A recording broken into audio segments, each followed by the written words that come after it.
Harun hanyalah pemborong kecil yang hidup pas-pasan. Ia sering duduk sendirian di warung kopi, menatap layar ponsel retaknya, berharap ada telepon masuk. Namun, hari demi hari berlalu tanpa kabar baik. Job besar? Bahkan untuk renovasi toilet pun kadang harus menunggu berminggu-minggu. Harun, kalau begini terus, lebih baik jual saja alat-alatmu, ujar Arman, sahabat lamanya, sambil menyeruput kopi. Nggak ada gunanya bertahan kalau cuma buat bayar utang. Harun hanya menunduk. Kata-kata Arman terasa menampar keras, namun ia sadar itu kenyataan. Malam itu, Harun pulang ke kontrakannya yang pengap.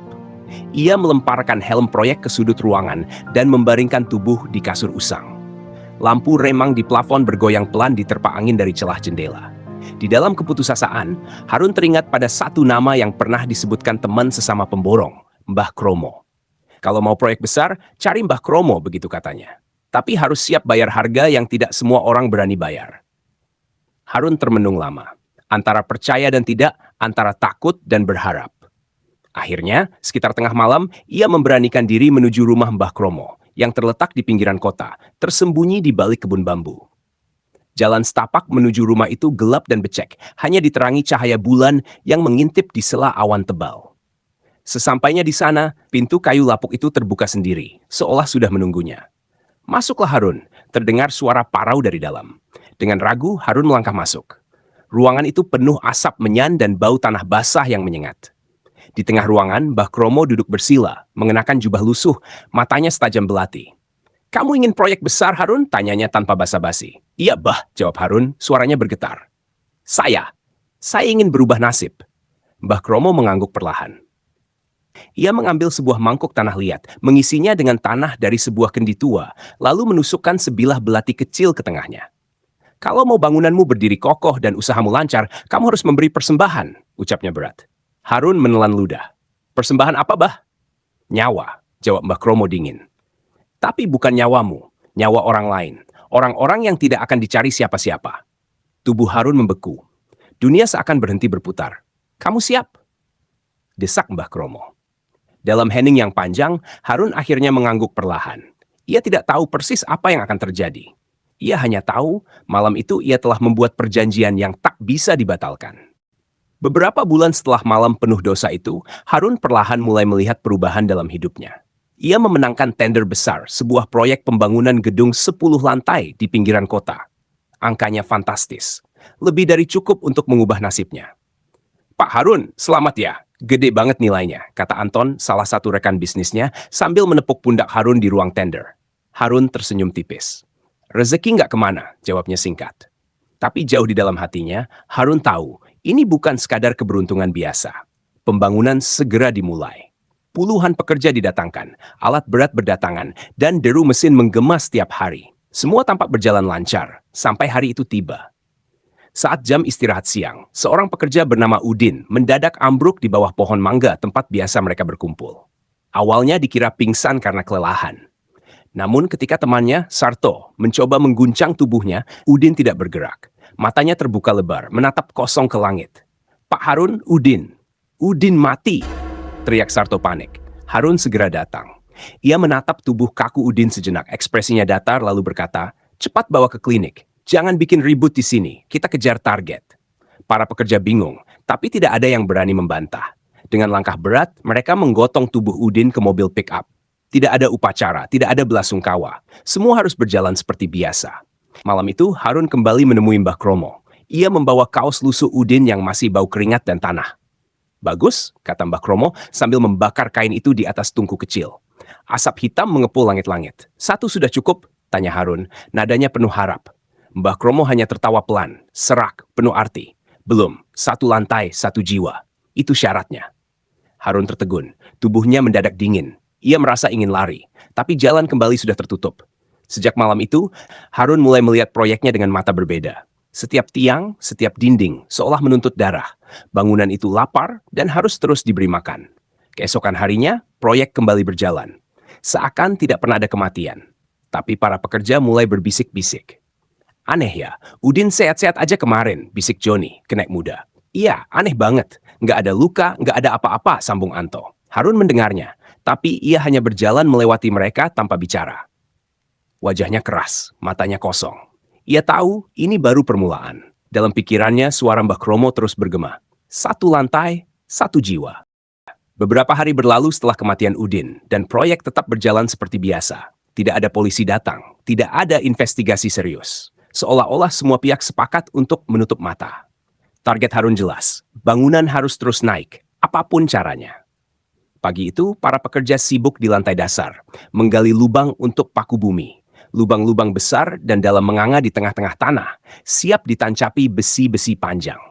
Udara terasa lembab dan berat, seakan ada sesuatu yang mengintai dari balik bayangan.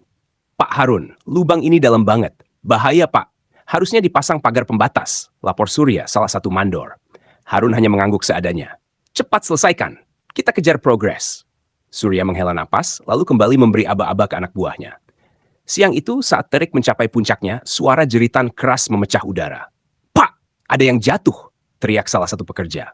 Semua orang berlari menuju lubang paku bumi terdalam. Di dasar lubang, tubuh seorang pekerja bernama Darto terlihat tergolek tak bergerak, darah menggenang di sekeliling kepalanya. Helmnya pecah, wajahnya hancur. Aduh, tolong! Cepat bantu angkat, teriak Surya panik. Namun Harun datang dan menghentikan mereka dengan isyarat tangan. Jangan sentuh, katanya tegas. Semua orang terdiam, bingung. Kita langsung lanjut pengecoran. Jadwal kita mepet, lanjut Harun dengan suara dingin. Maksudnya, Pak, suara Surya gemetar. Langsung siram cor, tutup lubangnya. Ini perintah, bentak Harun. Beberapa pekerja saling pandang, ragu. Tapi akhirnya, di bawah tekanan, mereka menuruti. Truk mixer mendekat, mulut pipa kor diarahkan ke lubang. Bunyi gemuruh semen basah mengalir, menelan tubuh Darto yang malang. Sarto, yang melihat dari kejauhan, berbisik ke Joni. Ini, gila. Kita kayak ngubur hidup-hidup orang. Joni hanya menggigit bibirnya, wajahnya pucat pasi. Saat itu, Harun berdiri di sisi lubang, melihat semen menutupi Darto sepenuhnya. Dalam hatinya, suara Mbah Kromo kembali berbisik. Satu lantai, satu jiwa. Malam harinya, saat semua orang pulang, Harun menyendiri di ruangan kecil di kantor proyek. Ia membuka catatan pembangunan. 2 lantai sudah berdiri. 2 jiwa telah dikorbankan. Sejak kematian Darto, suasana di proyek berubah drastis.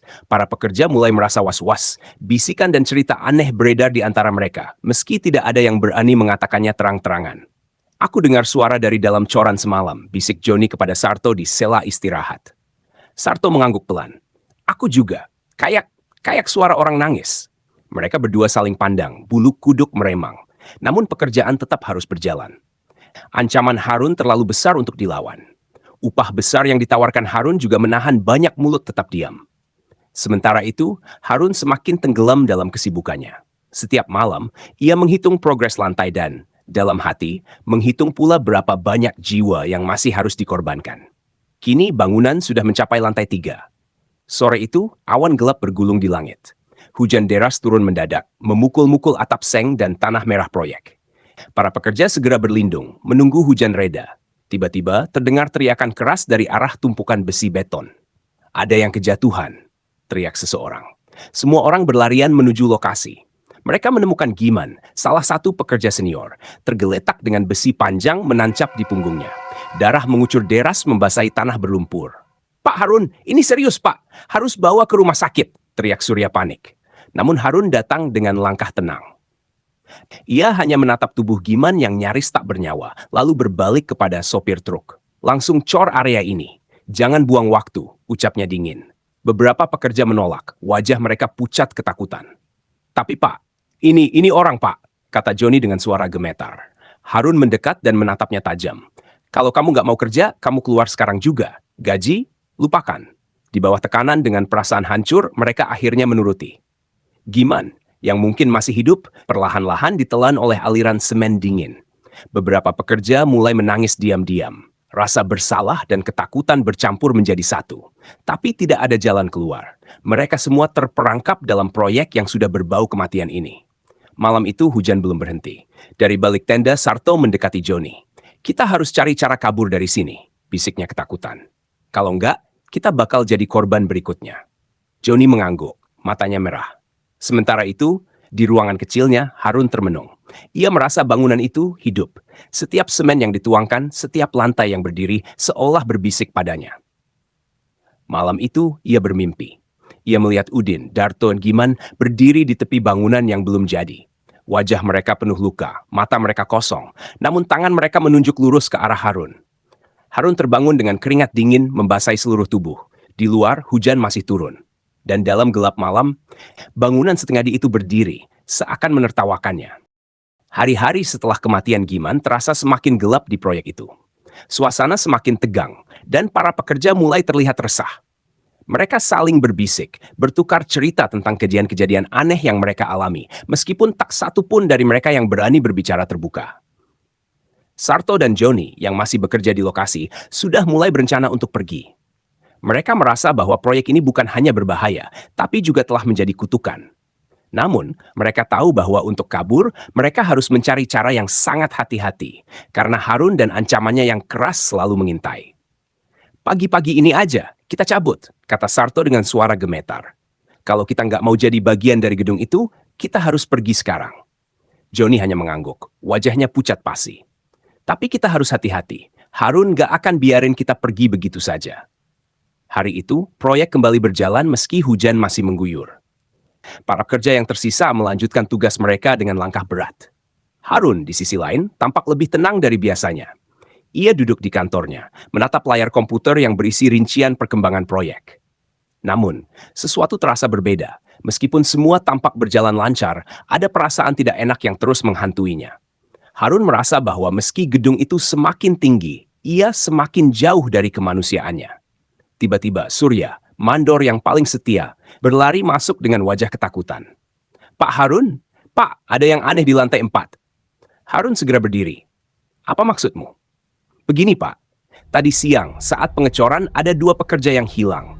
Mereka nggak kembali ke tenda. Kami cari ke lantai 4, nggak ada jejak mereka, kata Surya, napasnya terengah-engah. Harun langsung menuju lantai 4, diikuti beberapa pekerja. Setibanya di sana, mereka hanya menemukan keheningan.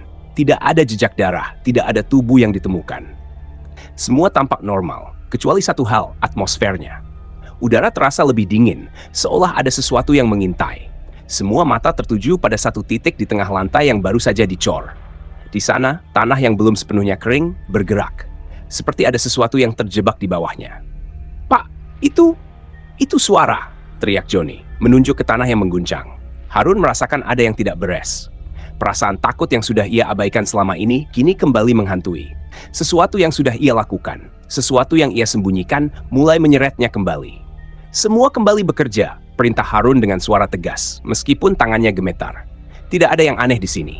Lanjutkan pekerjaan. Namun dalam hati, ia tahu, ia tidak bisa menghindar lagi. Gedung itu semakin hidup, dan nyawa-nyawa yang ia berikan sebagai tumbal tidak akan pernah bisa pergi begitu saja. Malam itu Harun kembali tidur dengan gelisah. Mimpinya semakin aneh dan mengerikan. Ia melihat gedung itu semakin tinggi, semakin besar. Namun ada sesuatu yang semakin gelap di bawahnya. Ada tangan-tangan yang mencuat dari dalam tanah. Ada wajah-wajah tanpa mata yang menatapnya dengan penuh kebencian. Pagi berikutnya, saat ia bangun, tubuhnya terasa lelah, seakan tidur tidak pernah memberi kedamaian.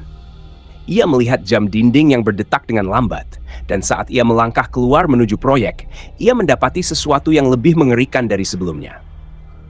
Di sekitar lokasi proyek, ada tanda-tanda aneh. Sejumlah pekerja yang kemarin terlihat baik-baik saja, kini menghindarinya. Mereka saling berbicara dalam bisikan, wajah mereka penuh ketakutan. Ada yang nggak beres Pak Harun, kata Surya pelan. Saya dengar 2 orang itu hilang di lantai 4. Mereka nggak bisa keluar. Sudah dicoba evakuasi, tapi ada yang menahan mereka di dalam. Harun merasa dunia di sekelilingnya mulai runtuh. Pekerja mulai terlihat seperti orang yang terjebak dalam mimpi buruk yang tak bisa mereka bangunkan. Dengan gemetar, Harun memerintahkan untuk melakukan pengecoran lagi. Namun kali ini, ia tidak bisa menutupi ketakutannya. Ia tahu dalam hatinya, proyek ini sudah jauh melewati batas. Harun, ini bukan cuma proyek, ini sudah jadi kutukan. Suara Mbah Kromo kembali bergema di telinganya. Pagi itu langit mendung, seakan menutupi setiap sudut proyek dengan bayangan suram. Harun tidak tahu apakah hujan yang akan datang atau rasa di dadanya yang membuatnya semakin gelisah. Bangunan yang sudah mulai berdiri semakin tampak menakutkan. Setiap lantai yang terbentuk seperti memanggil sesuatu yang gelap dan tak terkatakan. Harun tidak tahu kapan semua ini akan berakhir, atau apakah ia bisa keluar dari lingkaran kutukan yang ia ciptakan. Para pekerja, meskipun terpaksa melanjutkan pekerjaan, semakin terlihat kelelahan di wajah mereka. Beberapa mulai menghindar saat melihat Harun, dan itu semakin menambah rasa cemas di dalam dirinya. Ada yang berbicara di belakangnya, berbisik-bisik, namun tak ada yang berani menghadapinya langsung. Namun, hari itu terjadi sesuatu yang tak terduga. "Pak Harun, ada sesuatu di lantai 5, teriak Sarto dengan suara gemetar. Kami menemukan sesuatu yang aneh." Harun bergegas menuju lantai 5 dengan langkah cepat. Ketika sampai di sana, matanya langsung tertuju pada tanah yang sudah mulai dicor. Ada lekukan-lekukan aneh di permukaan yang baru saja dipadatkan.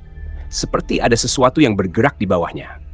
Tidak hanya itu, di sekitar area tersebut terlihat bercak-bercak darah yang mengering, seakan ada sesuatu yang berjalan di sekitar sana dengan penuh kebencian. "Kenapa ada darah?" tanya Harun. Suara itu tertekan dan penuh kekhawatiran. "Siapa yang mengotori area ini?" Saya nggak tahu, Pak," jawab Anton yang tampaknya mulai panik. "Kami nggak lihat ada orang terluka, tapi darahnya banyak banget." Harun menatap darah yang masih segar itu, terperangah. Rasanya seperti ada yang mengawasi mereka, menunggu momen yang tepat untuk menghukum setiap orang yang berani berada di sana. Apa yang terjadi? Mengapa ada darah tanpa tubuh? Mengapa tempat ini terasa semakin sesak dengan bau kematian? Di malam hari, Harun tidak bisa tidur. Pikirannya berkecamuk. Ia merasa tidak bisa keluar dari tempat ini. Proyek ini tidak hanya sekadar bangunan yang ia ingin bangun, tetapi sesuatu yang lebih besar dan lebih mengerikan. Sesuatu yang harus dibayar dengan jiwa. Ia teringat kata-kata Mbah Kromo, 1 lantai, 1 jiwa. 1 demi 1, jiwa-jiwa yang terkorbankan menjadi semakin nyata. Ketika ia bangun keesokan harinya, sesuatu yang lebih mengerikan terjadi. Seorang pekerja baru yang baru saja bergabung kemarin ditemukan tergantung di salah satu tiang beton yang belum dicor. Tubuhnya menggantung dengan wajah pucat, matanya terbuka lebar seakan melihat sesuatu yang tak kasat mata. "Pak Harun, ini bukan kecelakaan. Ini bukan bunuh diri," teriak Sarto panik saat menemukan tubuh itu. Harun hanya berdiri diam, menatap tubuh yang tergantung itu tanpa emosi. Rasa takut yang sebelumnya tersembunyi kini mulai muncul ke permukaan. Mungkin memang sudah saatnya ia membayar. Mungkin segala kekuatan yang ia undang dengan perjanjian jahat itu sudah mulai menuntut bayaran. Sementara para pekerja lainnya mulai merunduk, tampak ketakutan dan bingung. Apa yang terjadi di sini? Kenapa semua ini bisa terjadi? Suara mereka terdengar gemetar. Harun tahu mereka sudah tak bisa kembali. Semua sudah terlalu terlambat. Saat malam tiba, Harun bergegas menemui Mbah Kromo sekali lagi. Kali ini ia benar-benar tidak bisa menahan perasaan takut yang mulai memenuhi dirinya. "Mbah Kromo, saya sudah cukup. Saya sudah bayar banyak jiwa. Tapi kenapa ini masih terus terjadi? Apa yang harus saya lakukan?" Suara Harun tersendat-sendat, penuh ketegangan. Mbah Kromo hanya tertawa pelan, tanpa emosi. "Kau pikir setelah membayar, semuanya akan selesai? Tidak, Harun. Gedung itu sudah terhubung dengan dunia yang lain. Dunia yang tidak kau mengerti. 1 lantai, 1 jiwa, dan itu tak akan berhenti sampai selesai." Harun terdiam. Perkataan Mbah Kromo terasa semakin menakutkan, dan ia tahu bahwa tak ada jalan keluar lagi. Bahkan jika gedung itu selesai dibangun, akan ada lebih banyak nyawa yang harus dibayar. Semakin tinggi gedung itu, semakin banyak nyawa yang akan tergelincir. Hari-hari setelah percakapan dengan Mbah Kromo, Harun merasa dirinya semakin terjebak. Meskipun proyek terus berjalan dan gedung semakin tinggi, rasanya seperti ada sesuatu yang menekan dari dalam dirinya. Setiap kali ia melewati area proyek, ia merasa ada pasang surut energi yang tak terlihat, seperti sesuatu yang menunggu untuk melahapnya. Pekerja yang tersisa mulai menunjukkan tanda-tanda kelelahan mental. Beberapa dari mereka sering terlihat melamun, berbicara sendiri, atau tiba-tiba terdiam di tengah pekerjaan mereka. Ada bisikan yang mereka dengar. Suara-suara yang datang dari dalam bangunan yang belum selesai itu. Beberapa bahkan mengaku melihat bayangan bergerak di balik dinding dan tiang-tiang besi yang belum terpasang dengan sempurna. Namun, Harun tetap berusaha mengabaikan semua itu. Fokus utamanya adalah melanjutkan pembangunan, menuntaskan proyek ini, dan meraih kesuksesan yang telah lama ia impikan. Setiap kali perasaan takut menyelimuti dirinya, ia menepisnya. Ia sudah terlalu jauh untuk mundur. Hari itu, saat langit cerah dan suhu udara terasa agak panas, sebuah kecelakaan besar terjadi. Di lantai 7, sebuah crane yang sedang mengangkat balok beton terjatuh. Satu balok besar menimpa dua pekerja yang berada di bawahnya, membuat mereka terhimpit dan tak bisa bergerak. Darah segar mengalir deras di antara reruntuhan beton. "Pak Harun, dua orang tertimpa balok. Kita harus evakuasi sekarang!" teriak Surya panik, berlari menuju Harun yang sedang berdiri jauh dari kerumunan. Harun hanya berdiri tegak menatap korban tanpa ekspresi. Keheningan yang mengerikan melingkupi tempat itu. Beberapa pekerja berlari mencoba menolong, namun semua terlambat. Wajah kedua korban sudah pucat, dan tubuh mereka tampak tak bisa dikenali lagi. "Segera lanjutkan pengecoran," perintah Harun dengan suara tegas, meskipun di dalam dirinya ia merasa cemas yang luar biasa. Namun, di dalam hatinya, suara yang lebih besar mulai berbisik, seperti seruan dari kedalaman yang tak bisa dijelaskan. Satu lantai, satu jiwa, suara itu bergema di dalam kepalanya, semakin keras.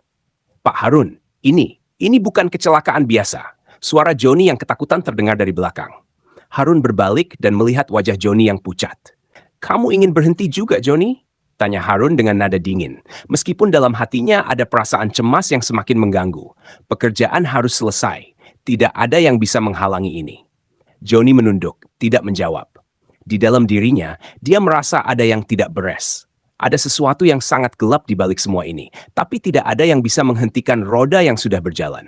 Malam itu, Harun kembali bermimpi. Ia kembali berada di atas gedung yang belum selesai. Gedung itu menjulang tinggi ke langit yang gelap, dan di sekelilingnya ada bayangan-bayangan yang bergerak. Wajah-wajah yang tak dikenalnya, semuanya menatapnya dengan mata kosong. Di salah satu sudut gedung, ia melihat seorang pekerja yang hilang. Darto, Giman, dan yang lainnya. Mereka berdiri di sana, menghadap ke Harun. Wajah mereka penuh luka dan kemarahan. Harun berlari, mencoba melarikan diri. Tapi semakin tinggi ia berlari, semakin gelap tempat itu. Gedung itu seperti sebuah monster raksasa yang ingin menelannya hidup-hidup. Tangan-tangan muncul dari dalam dinding, menariknya ke dalam kegelapan. "Sudah waktunya, Harun," bisik suara Mbah Kromo yang terdengar di telinga Harun. "Kau tidak bisa lari lagi. Kau telah mengikat dirimu dengan perjanjian ini. Tidak ada yang bisa menyelamatkanmu."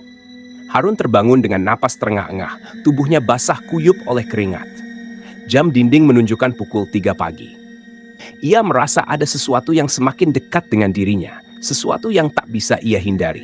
Keesokan harinya, meskipun ia berusaha untuk kembali bekerja seperti biasa, ia tahu bahwa ini adalah titik balik. Semua yang telah ia lakukan, semua nyawa yang telah ia korbankan, tidak akan berhenti begitu saja.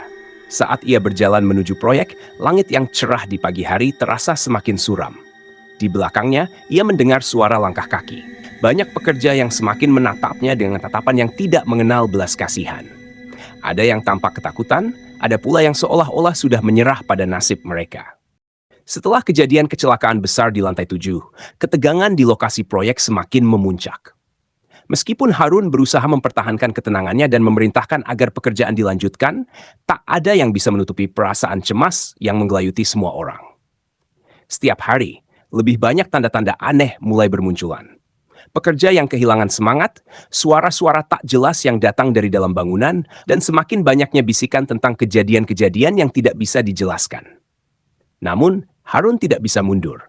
Ia sudah terlalu jauh untuk kembali. Hari itu, saat proyek memasuki minggu ketiga pasca kecelakaan, ada lagi yang hilang.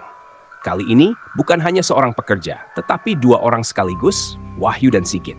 Mereka diketahui terakhir kali bekerja di lantai 8, yang sedang dipersiapkan untuk pengecoran. Semua pekerja yang masih ada di lokasi mencari mereka, tetapi tidak menemukan jejak. "Pak Harun, mereka nggak ada di mana-mana," teriak Surya dengan suara cemas saat melapor. Harun hanya menatap kosong, seakan tubuhnya tak mampu merespon perasaan panik yang melanda. Langkahnya berat saat ia menuju lantai 8. Setibanya di sana, ia merasakan udara yang semakin berat, seolah ada sesuatu yang menekan tubuhnya. Semakin tinggi bangunan itu, semakin terasa hawa tak wajar yang mengelilinginya. Surya dan beberapa pekerja lain mulai mencari di sekitar area pengecoran. Ada beberapa jejak kaki yang tampak mengarah ke area yang tertutup plastik hitam. Sebuah tempat yang tidak pernah mereka perhatikan sebelumnya. Saat mereka membuka plastik itu, mereka menemukan sisa-sisa beton yang baru saja dicor. Namun ada sesuatu yang lebih menakutkan. Di bawah lapisan beton, tampak ada bekas-bekas tubuh yang tergeletak, seolah-olah tubuh itu terperangkap di dalamnya. Harun memandang ke arah itu dengan mata terbelalak. Apa ini? Suaranya bergetar, meski ia berusaha menahan ketakutannya. Pak, itu Wahyu dan Sigit. Mereka nggak bisa keluar dari sini, kata Surya dengan suara bergetar, hampir tidak bisa menahan tangis. Harun menarik napas panjang, merasa seolah dunia di sekitarnya mulai runtuh. Segera lanjutkan pengecoran, perintahnya dengan nada yang lebih berat dari sebelumnya. Ia tahu bahwa perintah ini adalah cara terakhirnya untuk menghindari kehancuran yang lebih besar, meskipun ia merasakan dalam-dalam bahwa semuanya sudah terlambat. Pekerja yang tersisa melanjutkan pekerjaan dengan tangan gemetar, meskipun mereka tahu betul apa yang sedang terjadi. Saat malam tiba, Harun kembali merasa gelisah. Tidur seakan tidak memberikan kedamaian baginya lagi. Ia merasa semakin tertekan oleh perasaan bersalah dan ketakutan yang datang menghantuinya. Mimpi buruk semakin sering datang. Mimpi tentang tubuh yang terperangkap di dalam beton, tentang wajah-wajah yang penuh luka, tentang mereka yang terperangkap dalam gedung yang tidak pernah bisa mereka tinggalkan. Sementara itu, Mbah Kromo kembali muncul dalam mimpinya. Kau sudah terlalu jauh, Harun. Gedung itu tidak hanya butuh darah, ia butuh lebih dari itu. Dan sekarang, kau sudah menjadi bagiannya. Harun terbangun dengan napas terengah-engah. Ia tahu perasaannya benar. Semakin lama proyek ini berjalan, semakin banyak nyawa yang harus dibayar. Gedung itu sudah menjadi hidup, menuntut lebih banyak darah untuk tetap berdiri tegak. Dan Harun, yang sudah terlalu jauh terperangkap dalam perjanjiannya, tidak bisa melarikan diri lagi. Hari berikutnya, saat pagi menjelang, para pekerja yang tersisa mulai merasa ada yang aneh. Mereka menemukan sepotong kertas di pintu masuk lokasi proyek, yang tampaknya ditinggalkan begitu saja oleh seseorang yang tak diketahui. Kertas itu bertuliskan pesan singkat, "Kalian sudah terlambat." Harun melihat kertas itu dengan cemas, dan sesuatu dalam dirinya mulai meresap. Rasa takut yang sebelumnya ia coba abaikan, kini terasa sangat nyata. Sudah terlalu terlambat, kata Harun pada dirinya sendiri. Suaranya hampir tidak terdengar. Ia menatap gedung itu, yang kini semakin tinggi, semakin gelap. Gedung yang pernah menjadi simbol harapannya, kini menjadi kutukan yang menelan jiwa-jiwa yang ia korbankan. Semua yang ia usahakan untuk meraih sukses, untuk membebaskan diri dari kemiskinan, kini terasa hampa. Ia sudah membayar harga yang sangat mahal, dan gedung itu semakin menuntut bayaran lebih banyak lagi. Satu lantai, satu jiwa, pikir Harun dengan hati yang berat. Ia tahu tak ada jalan keluar lagi. Ia telah menjadi bagian dari gedung itu, dan gedung itu tidak akan berhenti sampai selesai. Hari-hari setelah peristiwa penemuan dua pekerja yang hilang, semakin membuat Harun merasa semakin tertekan. Pekerja yang tersisa semakin enggan untuk bekerja, dan suasana di lokasi proyek semakin sunyi. Hanya terdengar suara berat alat berat yang berjalan, meskipun tak ada lagi semangat yang terpancar dari wajah-wajah mereka. Setiap kali mereka melihat ke atas, menatap bangunan yang semakin menjulang tinggi, mereka merasa seperti melihat sebuah raksasa yang menanti untuk menelan mereka hidup-hidup. Harun merasa dirinya semakin terasing. Tidak ada lagi kebahagiaan dalam dirinya. Apa yang ia perjuangkan selama ini, sebuah gedung besar yang akan menjadi simbol kesuksesan, tampaknya telah berubah menjadi kutukan. Setiap malam, ia terbangun dengan mimpi yang sama. Bangunan itu semakin tinggi, semakin menakutkan, dan lebih banyak nyawa yang terperangkap di dalamnya. Tapi Harun tahu bahwa ia sudah tidak bisa mundur. Meskipun ia tahu bahwa semakin banyak nyawa yang hilang, ia tidak bisa menghentikan proyek ini. Semua pekerja yang tersisa sudah terperangkap dalam kutukan ini. Bahkan, mereka yang datang baru pun tampaknya merasakan aura yang aneh di sekitar gedung itu. Tidak ada lagi yang berani bertanya, tidak ada yang berani protes. Mereka hanya bekerja dengan hati yang penuh ketakutan, menunggu giliran mereka. Pada suatu malam, setelah semua pekerja pulang, Harun memutuskan untuk pergi ke lantai tertinggi yang baru saja selesai dikerjakan. Ia ingin melihat gedung itu, menyaksikan seberapa besar semuanya telah berkembang, meskipun ada rasa takut yang menggelayuti setiap langkahnya. Sesampainya di sana, ia berdiri memandangi kota yang sudah tampak kecil di bawahnya. Tiba-tiba, ia merasakan angin yang sangat dingin menyentuh wajahnya. Ia menoleh, dan di kejauhan, tampak sosok-sosok samar yang sedang berdiri, seolah mengawasi dirinya. Wajah-wajah mereka tak terlihat jelas, tetapi Harun bisa merasakan bahwa mereka adalah sosok yang ia kenal. Para pekerja yang hilang, para jiwa yang telah ia korbankan. "Pak Harun, kau tidak bisa lari dari ini." Suara itu datang dari belakang, pelan dan berat. Harun membalikan badan, dan di sana berdiri Mbah Kromo dengan wajah yang tidak lagi tampak seperti manusia, melainkan sebuah wujud yang lebih menyeramkan, seperti gabungan antara manusia dan makhluk yang tak bisa dijelaskan. Matanya kosong, tetapi penuh amarah yang menggelegak. "Kau sudah melangkah terlalu jauh," lanjut Mbah Kromo dengan suara serak. "Gedung ini bukan hanya sebuah bangunan. Ia adalah sebuah makhluk yang hidup, yang lahir dari pengorbanan. Dan setiap jiwa yang kau korbankan akan terus hidup di sini, terperangkap selamanya." Harun terdiam. Ia tidak tahu harus berkata apa. Semua yang ia pikirkan sebelumnya tentang kemakmuran dan kebesaran gedung itu kini terasa seperti ilusi yang memudar. Gedung itu bukan lagi simbol kesuksesan. Ia adalah kutukan yang akan terus menghisap setiap jiwa yang berani mendekatinya. Tidak ada jalan keluar, Harun. Mbah Kromo melanjutkan dengan senyuman jahat di wajahnya. Gedung ini akan terus membangun dirinya sendiri, memakan siapa saja yang datang. Dan yang paling buruk, kau telah menjadi bagian dari semua ini. Kau sudah menyetujui semuanya. Harun merasakan tubuhnya gemetar. Ada sesuatu yang menekannya, sesuatu yang tak bisa dijelaskan. Seperti ada tangan-tangan tak kasat mata yang menariknya ke dalam gedung itu, ke dalam kegelapan yang lebih dalam. Mbah Kromo mengangkat tangannya, dan tiba-tiba lantai di bawah Harun mulai retak. Suara gemeretak beton yang pecah memenuhi udara. Dan di bawahnya, ia bisa melihat sosok-sosok yang terperangkap. Sosok-sosok pekerja yang hilang. Wajah mereka terdistorsi, seperti mereka sedang memohon untuk dibebaskan. Semua yang telah kau bangun, semua yang telah kau usahakan, kini akan menjadi penjara buatmu. Suara Mbah Kromo semakin terdengar dalam, mengisi seluruh ruang. Harun jatuh ke lututnya, menangis. Semua rasa takut dan penyesalan yang ia coba tekan kini muncul kembali. Semua nyawa yang ia korbankan, semua pengorbanan yang ia buat, kini tampak seperti mimpi buruk yang tak pernah berakhir. Apa yang harus aku lakukan? Suara Harun terisak, tubuhnya terasa berat seperti terhisap ke dalam tanah. Apa yang harus aku lakukan untuk mengakhiri semua ini? Mbah Kromo hanya tersenyum, langkahnya semakin menjauh, dan suara itu terdengar seperti gema dari jauh.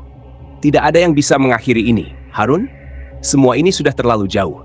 Gedung ini akan terus hidup, dan kau akan menjadi bagian dari gedung ini selamanya. Dengan satu langkah lagi, Mbah Kromo menghilang, meninggalkan Harun sendirian di tengah lantai tertinggi, yang kini terasa seperti ruang yang tak berujung, penuh dengan suara bisikan dan jeritan yang tak terucapkan. Gedung itu, yang telah dibangun dengan darah dan jiwa, tidak akan pernah selesai. Dan Harun, yang mengira bisa mengendalikan takdir, kini terjebak di dalamnya, menjadi bagian dari sebuah bangunan yang haus akan pengorbanan. Hari-hari berlalu dengan lambat, penuh dengan kesunyian yang mencekam. Proyek gedung itu masih terus berjalan, meskipun Harun sudah semakin tenggelam dalam kegelapan yang ia ciptakan sendiri. Tidak ada lagi sukacita di wajahnya, hanya ada keputusasaan yang mengeram dalam setiap langkahnya.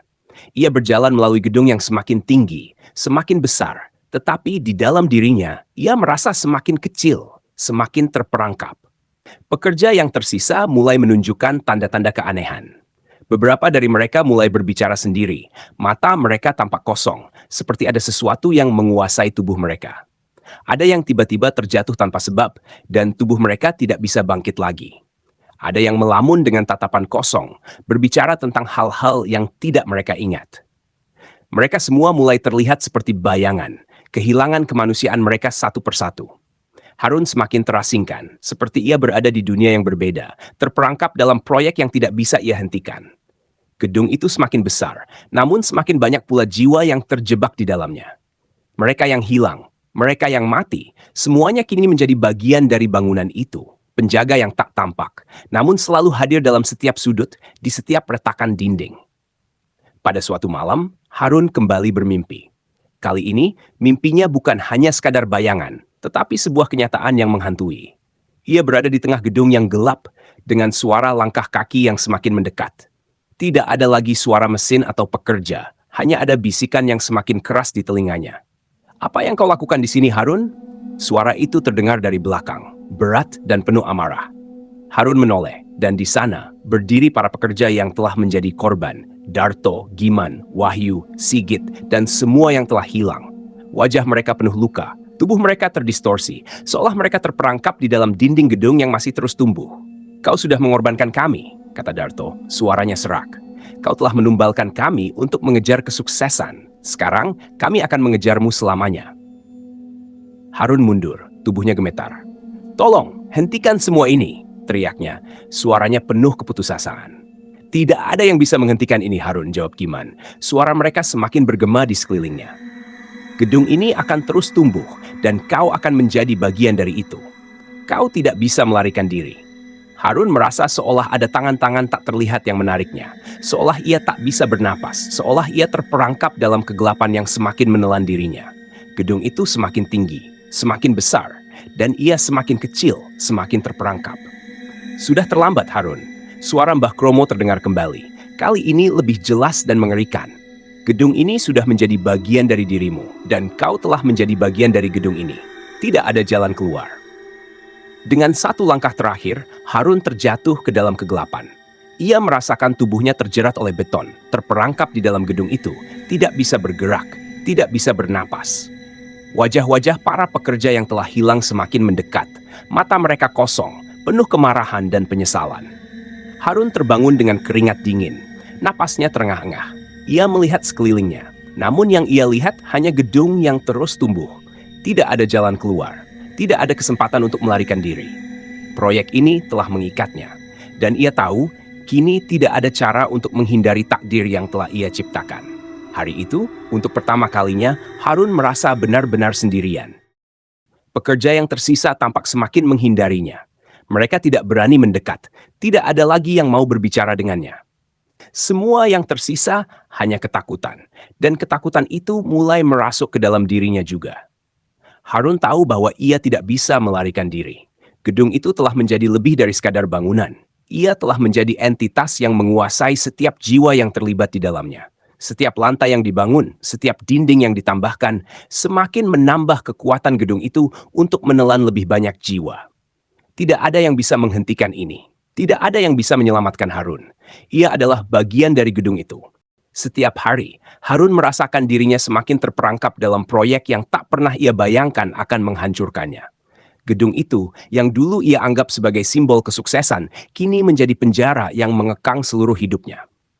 Pekerja yang tersisa semakin tampak seperti bayangan. Mereka datang dan pergi tanpa ada semangat, seperti mereka hanya bergerak atas kehendak sesuatu yang lebih besar dari mereka.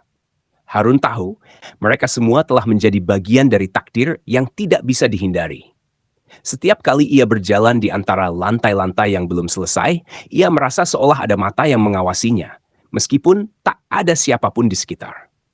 Suara-suara aneh mulai terdengar. Tidak jelas apakah itu berasal dari dalam bangunan atau hanya dari pikirannya sendiri. Gedung itu seakan hidup, meresap ke dalam tubuhnya, dan setiap langkahnya semakin membuatnya merasa semakin dekat dengan kehancuran.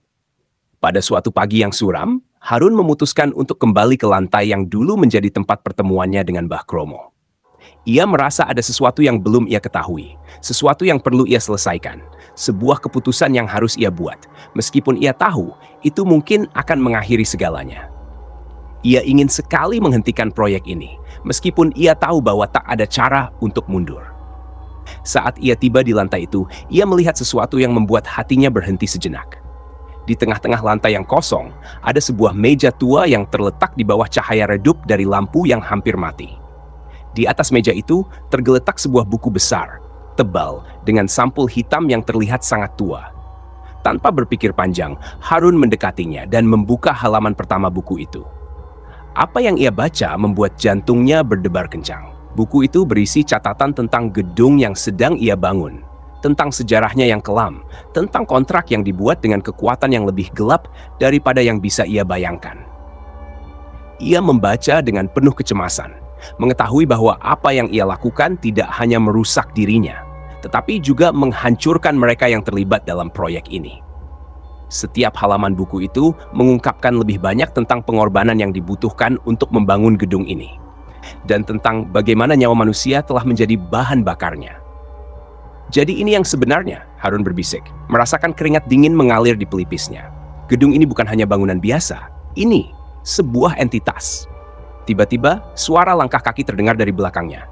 Harun menoleh, dan di sana berdiri Mbah Kromo dengan senyuman mengerikan di wajahnya. "Sudah tiba waktunya, Harun," kata Mbah Kromo dengan suara yang dalam dan serak. Semua ini sudah menjadi bagian dari takdirmu. Gedung ini sudah mengikatmu, dan kau tidak bisa melarikan diri. Harun merasa tubuhnya kaku, seakan-akan ada sesuatu yang menariknya ke dalam tanah. Apa yang harus aku lakukan? Tanyanya dengan putus asa. Mbah Kromo melangkah maju, mendekatkan wajahnya ke wajah Harun. Tidak ada yang bisa kau lakukan, Harun. Ini adalah bagian dari kesepakatan yang kau buat. Proyek ini akan terus berlanjut dan kau akan menjadi penjaga gedung ini selamanya. Harun merasakan jantungnya berdegup semakin cepat. Semua yang ia lakukan, semua yang ia percayai, kini terasa sia-sia. Ia telah menjadi bagian dari sesuatu yang lebih besar, lebih gelap, lebih mengerikan dari yang bisa ia bayangkan. Jadi, apa yang akan terjadi padaku? Suara Harun bergetar, hampir tak bisa terdengar. Mbah Kromo tersenyum lebar, senyuman yang penuh dengan kepuasan dan kebencian. Kau akan menjadi bagian dari gedung ini, Harun. Setiap nyawa yang hilang, setiap jiwa yang terperangkap, semuanya akan tinggal di sini. Kau akan terus menjaga gedung ini, seperti para pekerja yang telah menjadi bagian dari dindingnya. Dan ketika gedung ini selesai, kau akan menjadi bagian dari fondasi yang tak akan pernah hancur. Harun mundur beberapa langkah, tubuhnya terasa lemas. Tidak, aku tidak mau, aku tidak bisa. Tapi kau sudah memilihnya, Harun. Mbah Kromo berkata dengan nada yang penuh kepastian. Kau sudah memilih takdirmu saat pertama kali membuat perjanjian itu. Sekarang, tidak ada lagi yang bisa mengubahnya. Harun terjatuh ke lututnya, merasa dirinya hancur. Semua yang ia lakukan, semua yang ia perjuangkan, kini terasa seperti jeratan yang semakin rapat. Ia telah terperangkap dalam lingkaran yang tak pernah bisa ia hancurkan. Dengan langkah perlahan, Mbah Kromo menghilang ke dalam kegelapan, meninggalkan Harun sendirian di tengah gedung yang semakin sunyi. Semua pekerja yang telah hilang, semua jiwa yang terperangkap, kini hanya tinggal kenangan yang terus menghantui setiap sudut bangunan itu. Harun tahu, tak ada lagi jalan keluar. Gedung ini sudah menjadi bagian dari dirinya, dan ia tak bisa lagi menghindar. Ia adalah bagian dari proyek ini, bagian dari kutukan yang ia ciptakan. Saat Harun berdiri di tengah gedung yang kini terasa semakin besar dan menakutkan, ia tahu bahwa ia telah kalah. Setiap langkahnya terasa lebih berat, seperti ia berjalan dalam dunia yang terperangkap antara kenyataan dan mimpi buruk. Gedung yang dibangunnya dengan darah dan keringat yang ia harap menjadi lambang kesuksesan, kini hanya menyisakan sisa-sisa dari jiwa yang terperangkap dan satu jiwa yang tak bisa melarikan diri, yaitu dirinya sendiri. Hari-hari semakin terasa sepi. Pekerja yang tersisa hanya seperti bayangan, bergerak tanpa tujuan, tanpa semangat. Mereka datang dan pergi. Tidak ada yang berbicara, tidak ada yang berani mempertanyakan apa yang terjadi.